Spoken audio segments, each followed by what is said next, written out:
हमने खोज की है कि अंतरिक्ष एलियन प्लैनेट से भरा है। ये बहुत एक्साइटिंग है। अब तक की जिंदगी में हमें पता ही नहीं था कि एक्सोप्लैनेट्स होते हैं और अब वो हर जगह है। ये कमाल की बात है। एक्सोप्लैनेट्स, सौर मंडल के बाहर की निराली दुनिया। भयानक गर्म दुनिया, बुरी तरह से टकराती हुई दुनियाएं जिन्हें उनके सूरज ही हजम कर रहे हैं। वहाँ इतना कुछ है जिसकी हमने कल्पना भी नहीं की। एक्सोप्लैनेट्स ने एक ग्रह की परिभाषा को सिरे से बदल कर रख दिया है। ये हमारे लिए रहस्य की तरह है कि इस तरह के प्लैनेट्स कैसे हो सकते हैं। ये फिजिक्स के नियमों के खिलाफ लगता है। ऐसे एलियन संसार जो प्लैनेटरी सिस्टम की हमारी समझ को चुनौती दे रहे हैं। ये हमारे लिए वेकअप कॉल की तरह है। हम सोचते हैं कि हमें पता है कि क्या चल रहा है और फिर यूनिवर्स कुछ ऐसा दिखाता है कि हम चौंक जाते हैं। एक्सोप्लैनेट्स ने हमारी अंतरिक्ष की समझ डामाडोल कर दी है। हमारा ब्रह्मांड एक अव्यवस्थित व्यवस्था है जो विषम, विचित्र और अद्भुत है। इसके बारे में जितना जाने उतना कम है।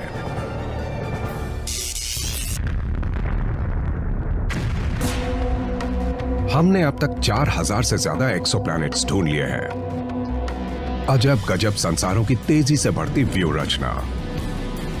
जितना ज्यादा उन्हें जान रहे हैं उतने हम हैरान हो रहे हैं। उनमें ऐसा कुछ बिल्कुल नहीं है जैसा हमें अपने सोलर सिस्टम में दिखता है। वहाँ ग्रह एक दूसरे के संपर्क में है। वहाँ ग्रह कभी कभी अपने सूरज पर हमला कर देते हैं। दूसरे विशालकाय ग्रह बहुत नजदीक है। वहाँ वो सब मिलेगा जिसकी किसी भी रूप में आप कल्पना कर सकते हैं। पर एक एलियन संसार सबसे अलग है। इसे आप नर्क का ग्रह भी कह सकते हैं। हमने इस प्लैनेट के एटमॉस्फेयर को एग्जामिन किया तो हमें वहाँ पिघलता हुआ लोहा मिला। लोहा इतना गर्म है कि वो भाप बन गया है और आसमान से बारिश की तरह बरसता है। पर क्या वजह है कि ये ग्रह हमारे सौर मंडल के ग्रहों के मुकाबले इतना भीषण है? इससे हम ये समझ पा रहे हैं कि ब्रह्मांड अलग अलग तरह के ग्रह बनाने में माहिर है, उससे पूरी तरह अलग जिस पर हम रहते हैं। हमारे शांत और स्थिर दिखने वाले सोलर सिस्टम के बाहर अंतरिक्ष में भयानक माहौल है। अजीबोगरीब चीजें हो रही हैं, बिल्कुल बेरोक टोक। वास्प 76b यहां से 640 प्रकाश वर्ष दूर मीन नक्षत्र में है। पहली नजर में यह ग्रह किसी आम ग्रह जैसा ही लगा। वास्प 76b सूरज जैसे तारे का चक्कर लगाता है। इससे थोड़ी तसल्ली मिलती है क्योंकि ब्रह्मांड अनजानी चीजों से भरा है। वास्प 76b गैस का विशाल पिंड है, कुछ कुछ हमारे सौर मंडल के बृहस्पति की तरह। पर इसकी लोकेशन ने स्थिति बिल्कुल बदल दी है। स्टार हमारे जैसा ले लीजिए, प्लैनेट लीजिए हमारे जुपिटर जैसा, पर उसे आउटर सोलर सिस्टम में बिठाने की बजाय आप स्टार के बहुत बहुत बहुत करीब ले आइए। बृहस्पति सूरज से लगभग 80 करोड़ किलोमीटर दूर है, जबकि वास्प 76b अपने सितारे से सिर्फ 48.25 लाख किलोमीटर दूर है और इसीलिए इस ग्रह को गर्म बृहस्पति मान सकते हैं। वास्प 76b पर तापमान 2200 डिग्री सेल्सियस से ज्यादा है, जिससे इसका वातावरण ब्रह्मांड में सबसे भीषण माना जा सकता है। अगर मैं इतनी भाग्यशाली हुई कि इस प्लैनेट की दुनिया में जा सकूं, तो मुझे बहुत सारे प्रिकॉशंस लेने पड़ेंगे क्योंकि इस प्लैनेट का हाल बहुत ही बुरा है। इतनी गर्मी कल्पना से बाहर की बात है। हमारे सोलर सिस्टम में ऐसा कुछ नहीं है। अपने तारे से इतना करीब होने की वजह से इसके साथ एक और घटना हुई है। वास्प 76b का घुमाव अपने तारे से बंध चुका है। सितारे की ग्रेविटी ने इस प्लैनेट को जकड़ रखा है, तो अगर ये पहले घूमता भी था तो स्लो होता गया और फिर लॉक हो गया, तो हमेशा एक ही तरफ से सितारे को देखता है। इस गुरुत्वीय पकड़ को टाइडल लॉकिंग कहते हैं। टाइडल लॉकिंग को हम अपने चांद की वजह से जानते हैं। हमने हमेशा चांद का एक हिस्सा देखा है, दूसरा हिस्सा अंतरिक्ष की तरफ रहता है। टाइडली लॉक्ड प्लैनेट को कई नतीजे भुगतने पड़ते हैं और सभी अच्छे नहीं होते। इससे बहुत ही एक्सट्रीम वेदर कंडीशंस बन जाती हैं। बहुत ही गर्म दिन की तरफ का हिस्सा और बहुत ही ठंडा रात की तरफ का हिस्सा। 2020 में हमने इस ग्रह के दिन और रात की तरफ के हिस्से के बीच के वातावरण को ध्यान से देखा। इस सांझ के हिस्से में खूब बारिश होती है, पर बारिश में बरसता है पिघला लोहा। यहाँ पर लोहे की बारिश होती है। साइफाई नॉवल में भी ये कितना अजीब लगेगा, चलो लोहे की बारिश करवा दे, पर ये सच्चाई है। इतनी गर्मी है कि लोहा भाप बनता है और बारिश होती है।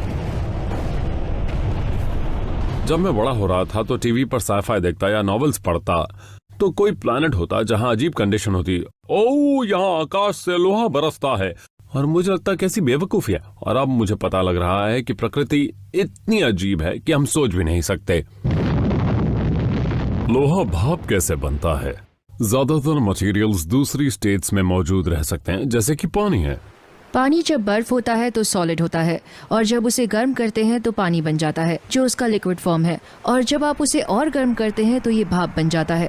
और ऐसा हर केमिकल एलिमेंट के साथ होता है। तो लोहे को भी अगर आप बहुत गर्म करेंगे तो वो गैस बन जाएगा। तो देखा जाए तो लोहे की भी भाप बन सकती है, बादल बन सकते हैं, और उसकी भी बारिश हो सकती है। ये दर्दनाक मौसमी हालात सीधा नतीजा है वास्प 76b की उसके सितारे से नजदीकी का। वास्प 76b अपने तारे के इतना पास है कि उसका तारा उसके एटमॉस्फेयर को गर्म कर रहा है, तो अपर एटमॉस्फेयर गर्म होकर ऊपर उठता है। दिन की तरफ के हिस्से में तापमान 2500 डिग्री सेल्सियस पहुंच जाता है। वहीं इस ग्रह के रात की तरफ के हिस्से का तापमान इसके मुकाबले काफी ठंडा 1500 डिग्री सेल्सियस है। तापमान में इस भारी अंतर की वजह से भीषण हवाई धाराएं बहती हैं। ग्रहों के इस ब्रांड न्यू क्लास में एक बहुत ही मजेदार बात देखने को मिल रही है। वो है इसका मौसम, जो पहले कभी नहीं देखा गया। इन गर्म जुपिटर्स में हवा की इक्वेटोरियल जेट्स चलती है, जो सुपरसोनिक है, हजारों किलोमीटर पर आवर, और ये हवाएं बारिश को रात वाली साइड धकेलती हैं। गर्म साइड की हवा फैलती है क्योंकि वो गर्म होती है और बहकर दूसरी तरफ पहुंचती है, तो ये प्रचंड आंधियां गर्म हवा को ठंडी साइड बहाती हैं। तो गर्म साइड के वातावरण में भाप बना हुआ लोहा गैस स्टेट में होता है, वो बहकर सीधा ठंडी साइड में पहुंच जाता है। धरती पर अब तक की सबसे तेज हवाएं 402 किलोमीटर प्रति घंटा की रफ्तार पर दर्ज की गई हैं। वास्प 76b पर हवाओं की रफ्तार 17,702 किलोमीटर तक पहुंचती है, जो इतनी शक्तिशाली हैं कि अरबों किलो लोहे की भाप को ग्रह के दूसरी ओर बहा ले जाती हैं, जहां वो नाटकीय परिवर्तन से गुजरती हैं। उधर थोड़ा ठंडा होता है तो गैस नहीं रह पाती, तो वो कंडेंस होकर लिक्विड बनता है और फिर बारिश हो जाती है। बादल बनकर ऊपर उठते हैं और फिर लोहा बरस जाता है, पर ये लोहा है, लोहे की भाप है, लोहे की बारिश है। वो देखना शानदार होगा उस थोड़ी सी देर में आपके खुद के भाप बन जाने से पहले।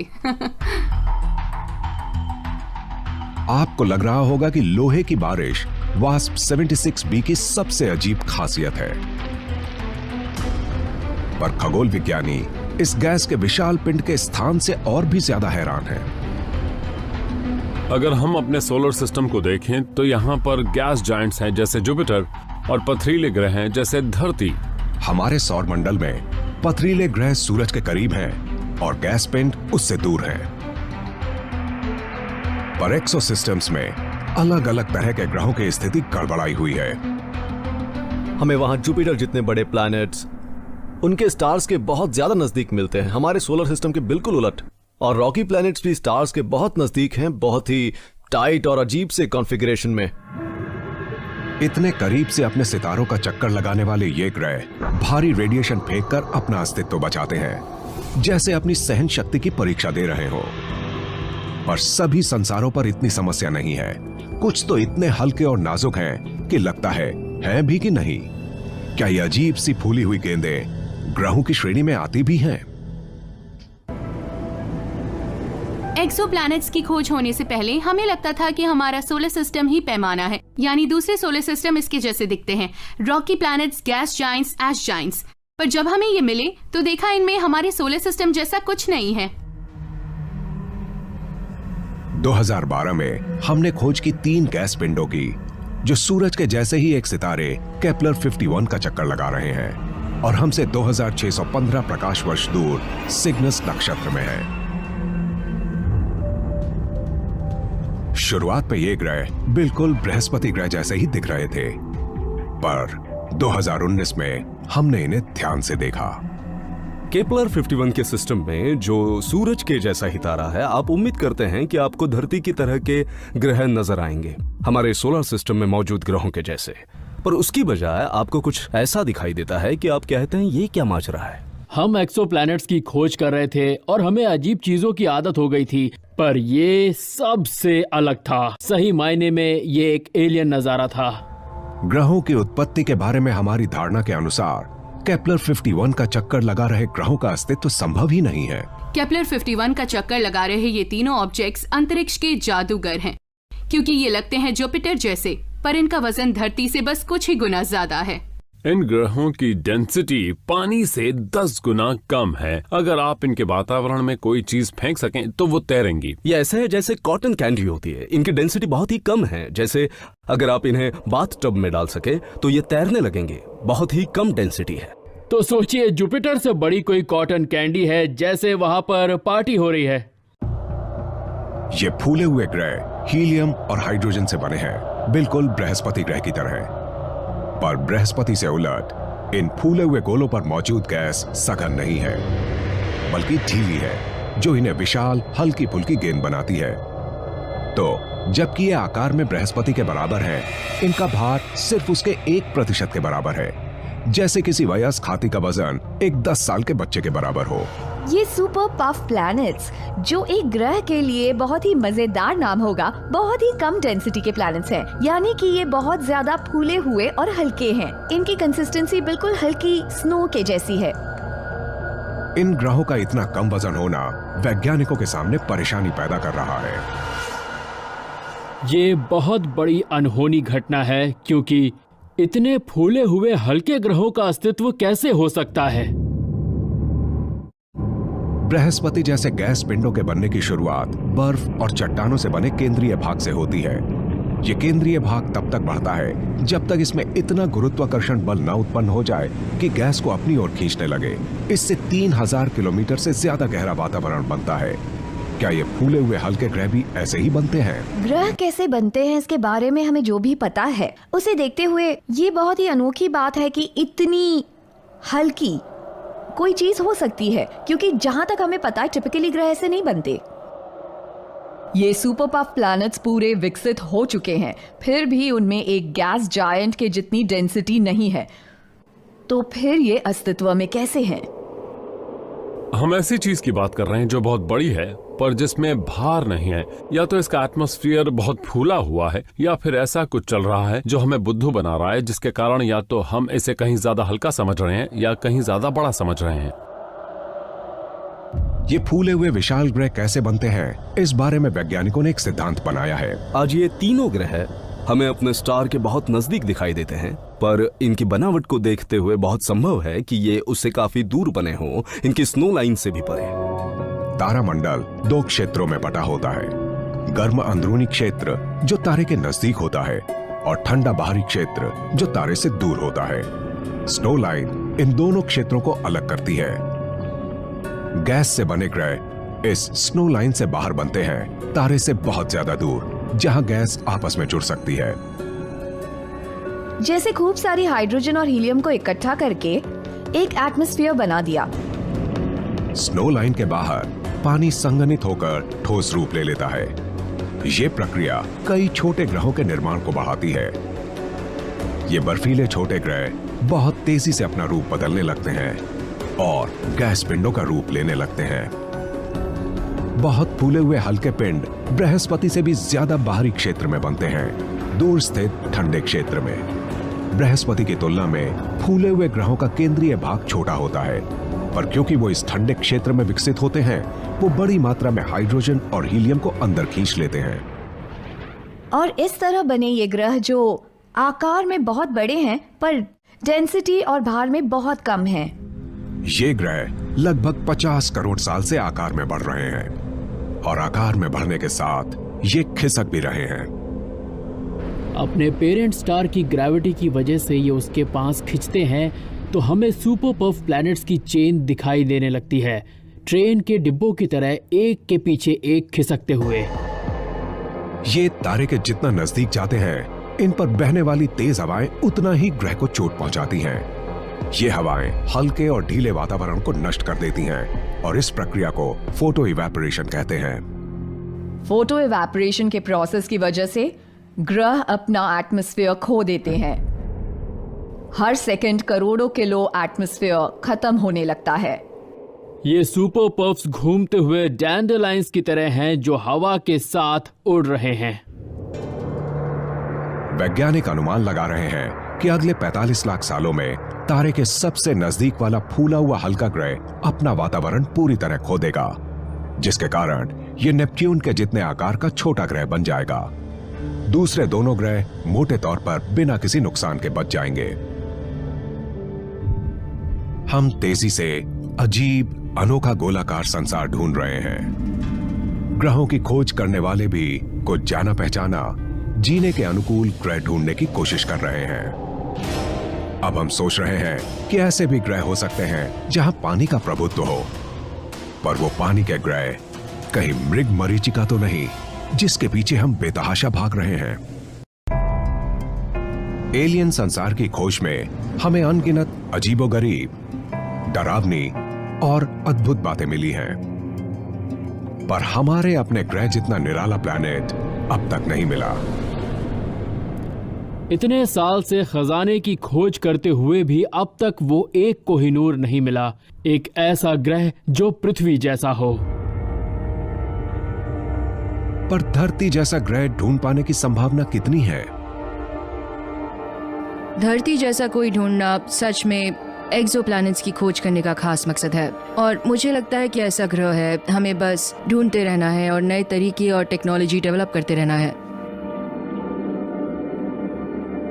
ये बड़ा सवाल है कि क्या हम दूसरी धरती ढूंढ पाएंगे? जवाब है हाँ, बिल्कुल। और मैं ऐसा इसलिए कह रहा हूं कि हमारी आकाश गंगा में खूब सारे प्लैनेट्स हैं। संख्या में बताऊं तो अरबों तारे होंगे जो धरती के जैसे हैं, और उन सारी कंडीशंस को मिक्स और मैच करते हुए मुझे ऐसा लगता है कि इतने ग्रहों में से कम कोई एक धरती जैसा तो जरूर होना चाहिए। अंतरिक्ष में इतने सारे ग्रह हैं तो कोई तो धरती जैसा होगा। कुछ ग्रह तो ऐसे ही मिलेंगे। हो सकता है कि कहीं धरती की बिल्कुल एग्जैक्ट रेप्लिका हो। क्या वो हमारी गैलेक्सी में होगा? शायद नहीं। और हमें अपने परफेक्शन को समझने की परिभाषा को भी थोड़ा बदलना होगा। इतनी वैरायटी देखकर मैं सोचता हूं कि और कितने पॉसिबल होंगे और कितने ऐसे ग्रह होंगे जिन पर लाइफ होगी, पर हमें पता नहीं है। मुझे ये सोचकर खुशी होती है। मुझे लगता है कि लाइफ की पॉसिबिलिटी हमारी कल्पना से भी कहीं ज्यादा है।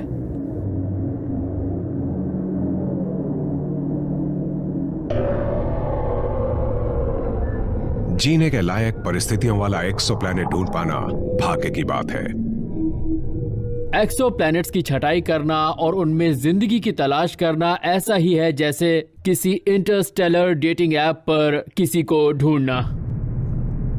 अगर पिघला लोहा चाहिए तो वो जरूर मिलेगा। कहीं जहरीला एटमॉस्फेयर और स्वाइप कर दो। गहरा लाल ग्रह दिखा तो स्वाइप करो। जैसे कह रही हूँ, बहुत गर्म है, बहुत ठंडा है, बहुत छोटा है, बहुत भारी एटमॉस्फेयर है। यूवी रेज है, नहीं, अपना कोई सूरज नहीं है, और आपको कोई मनपसंद मिलता ही नहीं है, चाहे आप कितना भी ढूंढे। जब जिंदगी ढूंढने की बात आती है तो एक बेसिक एलिमेंट है जो सबकी नजर में जरूरी है। कहीं और जिंदगी ढूंढने की बात आती है तो हम एक ही बात सोचते हैं, पानी का पीछा करो। और अब हमें लगता है कि ऐसे खूब सारे ग्रह होंगे जिन पर पानी होगा, पर क्या कोई और जटिलता होगी? क्या पानी जरूरत से ज्यादा होगा?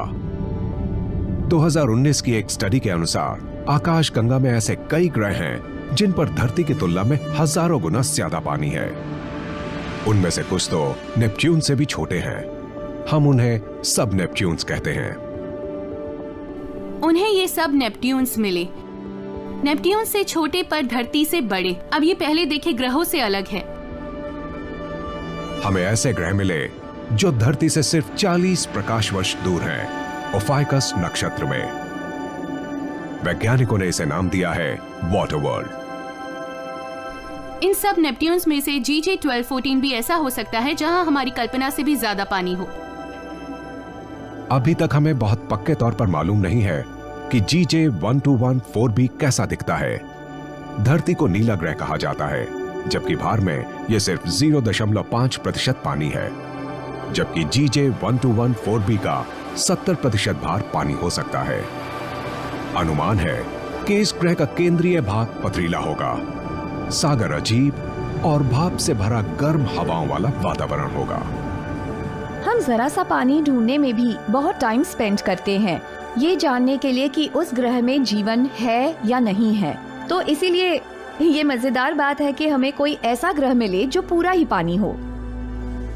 धरती से उलट GJ1214b पर पानी और जमीन की कोई जटिल व्यवस्था नहीं है। स्थिर जमीन और बहुत ही विशाल स्थिर सागर के बीच जो इंटरैक्शन की कमी है वो हमारा काम बिल्कुल बिगाड़ सकती है, क्योंकि जीवन मुमकिन होने के लिए जमीन और पानी के बीच अच्छा इंटरैक्शन बहुत जरूरी है। हम सोचते हैं कि जीवन की शुरुआत सागर से हुई, पर इसके लिए चट्टानों में स्थित रसायनों की जरूरत पड़ी थी। थल और जल की परस्पर क्रिया के बिना जीवन की उत्पत्ति संभव नहीं थी। GJ1214b में न सिर्फ थल और जल का आपसी रिश्ता नहीं है, बल्कि यहां जीवन का विकास किसी और रूप में और सीमित होगा। धरती के महासागरों में हजारों फुट नीचे सागर तल पर हाइड्रोथर्मल वेंट्स रसायनों से भरे हैं। GJ1214b सागर तल कई हजार किलोमीटर गहरा है। इन बहुत गहरे महासागरों के नीचे बहुत ही ज्यादा प्रेशर है, आपके ऊपर इतना पानी होता है और टेम्परेचर बहुत ज्यादा ठंडा है। आप पर किसी तरह से सूरज की किरणें या रोशनी नहीं पड़ती, तो हो सकता है पानी भी बर्फ के रूप में हो। धरती पर स्थित अधिकतर बर्फ को आइस वन कहते हैं। जब बर्फ को उसके बढ़ते दबाव के संदर्भ में देखा जाता है तो इसके वर्गीकरण की संख्या बढ़ जाती है। हमारा अंदाजा है कि GJ1214b पर मौजूद बर्फ आइस 7 है। ये वैसी ही बर्फ है जैसी शनि और बृहस्पति के चंद्रमाओं एनसेलेडस और यूरोपा पर हैं। GJ1214b पर उसकी बर्फ आइस 7 ने समुद्र की सतह को सील कर दिया होगा, जिससे चट्टानों से पोषक तत्व पानी में नहीं घुल पाते होंगे। हम अंतरिक्ष में पानी ढूंढ रहे थे ताकि हम एस्ट्रोबायोलॉजी को समझ पाएं, और फिर हमें ये ग्रह मिलते हैं जहां पानी इतना ज्यादा है कि जीवन पनप नहीं सकता। तो ये वैसा ही है कि कहते हैं ना, जरूरी से जरूरी चीज की भी अति बुरी होती है। हमें ऐसा ग्रह ढूंढना है जहां सही मात्रा में पानी हो और जहां जीवन के लिए आवश्यक जमीन भी। GJ1214b की खोज लगता है कोई काम नहीं आई, पर तलाश अभी जारी है। अंतरिक्ष बड़ा है और मुझे आइडिया पसंद है कि ये सिर्फ हमारे लिए नहीं है, तो मैं होपफुल हूँ। हो सकता है मैं ना देख पाऊँ, मेरी बेटी देख ले, पर मैं होपफुल हूँ। अंतरिक्ष में जीवन की खोज के दौरान एक और चीज हमारे सामने आई, एक चंद्रमा। पर यह एक्सोमून विशालकाय है, धरती से 4 गुना बड़ा। कैसे हो गया ये इतना बड़ा? हर बार जब भी हमारा किसी नए सितारे और उनके अजीबोगरीब संसार से परिचय होता है, तो हमें एक बार अपने सौर मंडल के नियमों को फिर से दोहरा लेना होता है। हम सोचते हैं कि हमें पता है कि क्या चल रहा है, और फिर यूनिवर्स कुछ ऐसा दिखाता है कि हम चौंक जाते हैं। एक्सोप्लैनेट्स की हमारी तलाश में हमें शानदार सफलता मिली है, पर हमें अभी भी किसी ऐसे जाने पहचाने सितारे की तलाश है जिसके सौर मंडल में कई ग्रह चक्कर लगाते हैं। ये एक्साइटिंग है कि हमने 4000 से ज्यादा एक्सोप्लैनेट्स ढूंढ लिए, पर अभी भी कुछ ढूंढना बाकी है और जिनके लिए हम एक्साइटेड हैं, एक्सोमून्स। हम उम्मीद कर रहे हैं कि एक्सोमून्स एक्सोप्लैनेट्स के चारों ओर चक्कर लगाते होंगे, क्योंकि हमारा अपना सौर मंडल चंद्रमाओं से भरा हुआ है। हमारे सोलर सिस्टम के ऑलमोस्ट सारे प्लैनेट्स के चारों तरफ उनके अपने मून्स हैं। इनफैक्ट सिर्फ अर्थ ही इकलौता प्लैनेट है जिसका एक ही मून है, बाकी सबके ज्यादा हैं। तो सवाल ये है कि हमारे यहाँ ग्रहों के मून्स है, ये अजीब बात है, या वहाँ मून्स हैं पर हमें दिखाई नहीं दे रहे? खगोल वैज्ञानिकों ने एक्सोप्लैनेट्स को सितारे के सामने से गुजरते हुए देखा। इसे पारगमन कहते हैं, और इससे सितारे से निकलती हुई रोशनी में गर्त या झोंका सा बनता है। पर चंद्रमाओं की कुछ परेशानी है, वो बहुत ज्यादा छोटे होते हैं, तो सिर्फ एक ही मिल जाए तो हम बहुत लकी होंगे। अक्टूबर 2017 में खगोल वैज्ञानिकों ने 8000 किलोमीटर दूर स्थित एक सितारे को पास से देखा। जब बृहस्पति के आकार का एक बाहरी ग्रह सामने से गुजरा तो उसकी रोशनी में गर्त बना। फिर 3.5 घंटे बाद उन्होंने एक और रोशनी का गर्त देखा। ये पक्का सबूत था कि जब ये प्लैनेट ट्रांजिट हुआ और सितारे की रोशनी थोड़ी ब्लॉक करते हुए सामने से गुजरा तो एक और बड़ा ऑब्जेक्ट प्लैनेट का चक्कर लगा रहा था। देखने में आया कि केपलर 1625b ग्रह के चारों ओर उसका एक साथी चक्कर लगा रहा था। सिस्टम से आती हुई लाइट और उसके बदलने के ढंग से उन्हें लगा कि उन्होंने पहला एक्सोमून ढूंढ लिया है और ये बहुत ही ज्यादा एक्साइटिंग था। केपलर 1625b आई नाम के इस बाहरी चंद्रमा के उम्मीदवार के कारण रोशनी में बड़ा गर्त आया था, जिसका एक ही मतलब हो सकता था। जब हमने इस पोटेंशियल मून के कारण होने वाले सिग्नल को एनालाइज किया तो वो किसी ऐसे ऑब्जेक्ट से आया था जो धरती से 4 गुना बड़ा था, यानी नेपच्यून के साइज का। और हमारे सोलर सिस्टम में कोई भी चांद नेपच्यून जितना बड़ा नहीं। हमारे सौरमंडल में नेपच्यून के आकार के पिंड ग्रह हैं, चंद्रमा नहीं। नेपच्यून और इतनी ही भार के ग्रह बर्फ और गैस के विशाल पिंड हैं, जबकि हमारे सौरमंडल के चंद्रमाओं की यह संरचना नहीं है, वो पूरे ठोस हैं। जैसे ही हमने सोचा कि हम इन मून्स को समझने लगे हैं, ये एक्सोप्लैनेट्स आए और हमें कहा फिर से सोच लो। इस सिस्टम की एक ही दिक्कत है कि हमें पता नहीं ये कैसे बना है। हमने चंद्रमाओं के निर्माण के बारे में जो कुछ भी जाना, ठोस चंद्रमाओं को देख के जाना। हमारे हिसाब से चंद्रमा 2 तरह से बन सकते हैं। पहला है कि एक पथरीले संसार से कुछ आकर टकरा जाता है और जो ऑब्जेक्ट टकराता है मलबे को साथ लेकर उस संसार से बाहर निकलता है और एक नए चांद में बदल जाता है। हमें लगता है कि हमारा चांद ऐसे ही बना। दूसरा तरीका ये हो सकता है कि जब वो ग्रह बन रहा था तो डस्ट का एक बड़ा बादल उसके चारों ओर चक्कर काट रहा था और ग्रह के बनने के साथ ही उस बादल में से चांद भी बन गया। पर हो सकता है केपलर 1625b ग्रह के चारों ओर चक्कर काट रहा चांद किसी तीसरे ही तरीके से बना हो सकता है एक एक्सोमून जिस ग्रह के चक्कर काट रहा है उससे ना बना हो, जैसा कि जुपिटर या सैटर्न। इसके बजाय कल्पना कीजिए कोई आवारा ग्रह घूमता हुआ किसी बड़े ग्रह के पास आया और पकड़ा गया और मून बन गया। शायद अरबों साल पहले केपलर 1625b का केंद्रीय भाग गैस और धूल की डिस्क के रूप में बढ़ रहा था। वो अकेला नहीं था, पास ही एक और नया ग्रह बन रहा था। वो ट्विन्स की तरह थे। हर ट्विन वूम अपने हिस्से के रिसोर्सेज के लिए आर्ग्यू करता है और ऐसा ही कुछ यहाँ हो रहा था। ये लड़ाई थी रिसोर्सेज की। केपलर 1625b ने अपने जुड़वा के मुकाबले ज्यादा गैस और गर्द बटोर ली और बड़ा होता गया और इस विशाल बाहरी ग्रह ने अपने छोटे भाई को पास खींचा और अंततः इसे अपने ऑर्बिट में खींच लिया। इस तरह छोटा प्रोटोग्रह केपलर 1625b का चंद्रमा बन गया। ये एक्सोप्लैनेट्स हमें सिखा रहे हैं कि हमें कोई अंदाजा नहीं है कि ये ब्रह्मांड कैसे इवॉल्व हो रहा है। तो हमें ये बात पूरी तरह समझ में आ रही है कि एक नेपट्यून के आकार का चांद इस प्लैनेट का चक्कर लगा रहा है और ये सच है कि ये तय करने के लिए हमें और सबूत चाहिए। वैज्ञानिकों को यकीन है कि नई तकनीक आने के साथ ये सबूत भी मिल जाएंगे, पर कई बार खगोल वैज्ञानिकों को ऐसा कुछ मिलता है जो इनके मौजूदा उपकरणों पर संदेह पैदा करने का कारण बन जाता है, जैसे ग्रहों के लुप्त होने की घटना।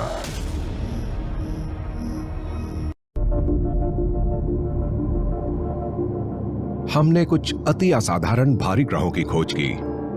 पिघले लोहे की बारिश वाला बेहद गर्म संसार, फूले हुए हल्के ग्रह इतने नाजुक कि रुई की तरह उड़ जाएं। ऐसे बाहरी ग्रह जो भौतिकी के नियमों को पीछे छोड़ दें। पर इससे भी अजीब है ग्रहों के लुप्त होने की घटना। करीब 1 दशक पहले हबल दूरबीन ने रात के आसमान में सबसे तेज चमकने वाले तारे फोमलहॉट का चक्कर काटते एक ग्रह को देखा। फोमलहॉट बहुत ही पास, बहुत यंग स्टार है और इस सिस्टम की इमेजेस बहुत कमाल की है क्योंकि एक सेंट्रल स्टार चमकती रिंग से घिरा हुआ दिखता है, एकदम सैरॉन की आंख की तरह। हमने इस नए ग्रह फोमलहॉट बी को 6 साल पहले देखा था। फिर कुछ अद्भुत घटना हुई। एकदम अचानक वो प्लैनेट कहीं था ही नहीं, तो वो कहाँ चला गया था? उसका अचानक चले जाना अमेजिंग था, बहुत अचरज था, बहुत ही भयानक था। अगर फोमल हॉट भी अचानक गायब हो सकता है, तो क्या दूसरे ग्रह भी हो सकते हैं? हमारा ग्रह भी? हम एक प्लैनेट पर रहते हैं, तो हमारा एक स्वार्थ है ये समझने में कि ग्रह गायब कैसे होते हैं। अगर ऐसा होता है तो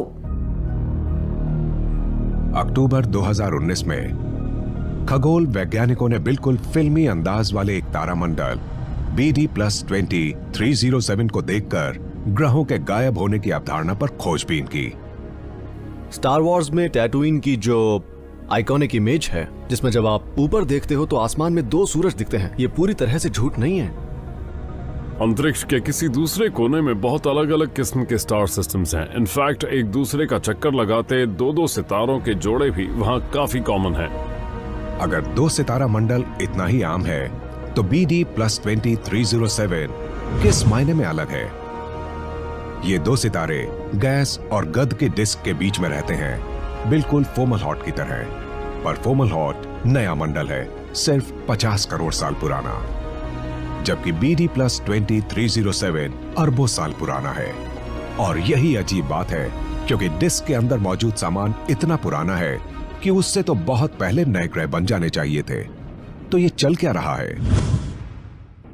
डस्ट की रिंग नए प्लैनेट्स की खासियत होती है, लेकिन अगर हमें एक पुराने सितारे के आसपास भी ऐसी ही रिंग्स नजर आएं जो 1 अरब साल पुराना हो सकता है कि ये ग्रहों के टकराने से हो रहा है। हमें लगता है कि इस सिस्टम में ग्रह आपस में टकराए और इसी से ये डिस्क्स बनी। जब ग्रह आपस में टकराते हैं तो ऐसा नहीं है कि सिर्फ उनकी थोड़ी बहुत गर्द झड़ जाती है। इस घटना से माहौल हिंसक होकर पूरे आकाशिक पड़ोस को हिला देता है। प्लैनेटरी ऑब्जेक्ट्स इतनी ज्यादा एनर्जी और स्पीड के साथ आते हैं कि वो एक दूसरे को भाप में बदल देते हैं। ग्रहों को नष्ट होते देखकर हमें समझ में आता है कि हमारे सोलर सिस्टम में क्या हुआ होगा। हमारे प्लैनेट्स अपने अपने ऑर्बिट्स में बहुत शांत नजर आते हैं, पर हमें यह एहसास नहीं है कि फ्यूचर में यही ऑर्बिट्स आज के मुकाबले काफी अलग हो सकते हैं। अपनी उत्पत्ति की शुरुआत में हमारा सौर मंडल एक बिगड़ी हुई पार्टी की तरह था, जिसमें हर कोई एक दूसरे पर केक फेंक रहा था। और इसी तरह धरती और दूसरे पथरीले ग्रहों का निर्माण हुआ। उस वक्त हमारे सोलर सिस्टम में 8-9 से ज्यादा ग्रह थे, यानी सैकड़ों, और सारे ग्रह हर वक्त एक दूसरे से टकराते भिड़ते रहते थे। आखिरकार हमारे सौर मंडल के ग्रह, जिन्हें हम आज देख रहे हैं, शांत होकर एक अच्छे और व्यवस्थित क्रम में आ गए। पर BD+20 307 जैसे अजीबोगरीब मंडल को देखकर इस कहानी पर शक पैदा होता है। दूसरे स्टार्स का चक्कर काट रहे प्लैनेट से जो एक खास बात हमारे एस्ट्रोनॉमर्स ने सीखी है, वो ये है कि ये बिल्कुल भी जरूरी नहीं है कि ग्रह अपने सोलर सिस्टम में अभी जहां है वो हमेशा वहीं रहे। समय के साथ हमारे सौर मंडल में ग्रहों की परिभ्रमण कक्षाएं धीरे धीरे खिसकती हैं। कक्षाओं की यह अस्थिरता अंतरिक्ष की व्यवस्था को बिगाड़ सकती है। इसकी संभावना बहुत कम है, पर आज से अरबों साल बाद बृहस्पति के गुरुत्वाकर्षण के कारण बुध अपनी कक्षा से बाहर निकल सकता है।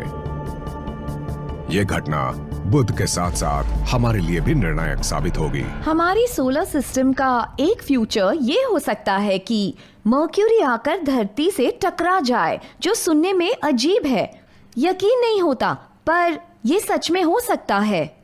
जो BD+20 307 में हो रहा है वो थियोरेटिकली हमारे सोलर सिस्टम में हो सकता है। यह हमारे लिए चेतावनी की तरह है और हमारे सोलर सिस्टम के कामकाज के बारे में हमारी समझ का बदलाव भी। दूसरे तारामंडलों को जानकर हम ये समझ पा रहे हैं कि ग्रह कितने नाजुक हो सकते हैं। प्लैनेटरी सिस्टम में चीजें कभी भी बदल सकती हैं। आज हम किसी ग्रह को उसकी कक्षा में घूमते देख रहे हैं और पूफ, अगले ही दिन वो बड़ी टक्कर का शिकार हो सकता है। तो क्या फॉर्मल हॉट B सिस्टम के साथ भी यही हुआ? क्या वो दूसरे प्लैनेट के साथ टकराया और पूरी तरह गायब हो गया? हाँ, हो सकता है। अप्रैल 2020 एरिज़ोना यूनिवर्सिटी के खगोल वैज्ञानिकों ने फॉर्मल हॉट के बारे में एक नया सिद्धांत बनाया। हर अच्छी मिस्ट्री के अंत में एक शॉकिंग ट्विस्ट चाहिए, और इस कहानी का ट्विस्ट ये है कि वो ग्रह हबल दूरबीन में गायब होता हुआ दिखाई दे। क्योंकि असल में तो वो था ही नहीं। जिसे हम उस रिंग के अंदर मौजूद प्लैनेट समझ रहे थे, वो असल में दो छोटे ऑब्जेक्ट्स प्लैनेटेसिमल्स के बीच की टक्कर थी। प्लैनेटेसिमल्स शिशु ग्रह होते हैं। इनका आकार कुछ किलोमीटर से लेकर कुछ 100 किलोमीटर तक हो सकता है। वो एक दूसरे से टकराए और गंदगी का एक खूब बड़ा गुबार बना, जिसे हमने हबल में कैप्चर किया। उसमें हमने लाइट का गोला देखा जो प्लैनेट जैसा दिख रहा था। उन्होंने ग्रह को चाहे ना देखा हो, पर एक सबक जरूर सीख लिया। हम एक पूरा प्रोसेस देख रहे हैं कि किस तरह सोलर सिस्टम बनता है, ग्रो होता है, और कई तरीकों में ये प्रोसेस देखना हमारे लिए किसी ग्रह को देखने से ज्यादा खास और यूजफुल है। एक्सोप्लैनेट्स हमें सही मायने में ब्रह्मांड के कामकाज का तरीका सिखा रहे हैं। हमें अब पुरानी अवधारणाओं पर सवाल उठाने चाहिए। एक आम धारणा यह है कि शायद आखिरकार सूरज धरती को निकल जाएगा, पर क्या इससे बचने का कोई उपाय है? क्या कुछ ग्रह अपनी मौत को धोखा दे सकते हैं? वाइब्रेशन स्टार्स के अंदर बाहर होते रहते हैं। उन्हें हम उनकी सतह मॉनिटर करके देख सकते हैं। जब स्टार्स रेड जाइंट वाले फेज में होते हैं तो इनके साथ एक अजीब चीज होती है कि ये घंटी की तरह बजने लगते हैं। जब हम इन स्टार्स को बजते हुए सुनते हैं तो हमें इनके बारे में गहरी जानकारी मिलती है। किसी दूसरे स्टार के मुकाबले हम उनका द्रव्यमान, रेडियस और डेंसिटी बहुत सही तरीके से माप सकते हैं। लाल पिंड बन चुके सितारों के कंपन ने कुछ चौंकाने वाले राज खोले हैं। जब हमने उस स्टार के बचने को एनालाइज किया तो रियलाइज हुआ कि दूसरे तरीकों के मुकाबले अब इसका मास कम लग रहा था। इससे हमें मालूम चला कि वो असल में अपने रेड जॉइंट फेज से गुजर चुका है।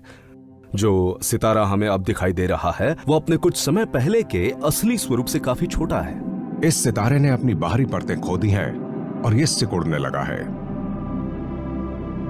अगर ये स्टार अपने रेड जाइंट फेज से गुजर चुका और फिर से सिकुड़ रहा है, इसका मतलब एक पॉइंट पर ये उस प्लैनेट के ऑर्बिट से बड़ा हुआ था। अगर ये ग्रह रेड जाइंट जोन के अंदर था तो नष्ट हो जाना चाहिए था, पर किसी तरह ये सही सलामत है। किसी भी थ्योरी से ये बचना नहीं चाहिए था, पर आज हम इसे सलामत देख रहे हैं। ये कमाल का सर्वाइवर है।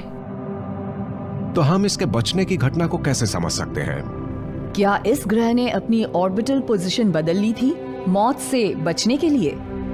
और या फिर HD 203949b मौत के कुएं में कभी आया ही नहीं। हो सकता है कि ये प्लैनेट असल में पहले बाहर की तरफ ही था और रेड जाइंट फेज पूरा होने के बाद अंदर आया। हो सकता है कि गैस के कुछ बादल सितारे से झड़कर ग्रह तक पहुंचे।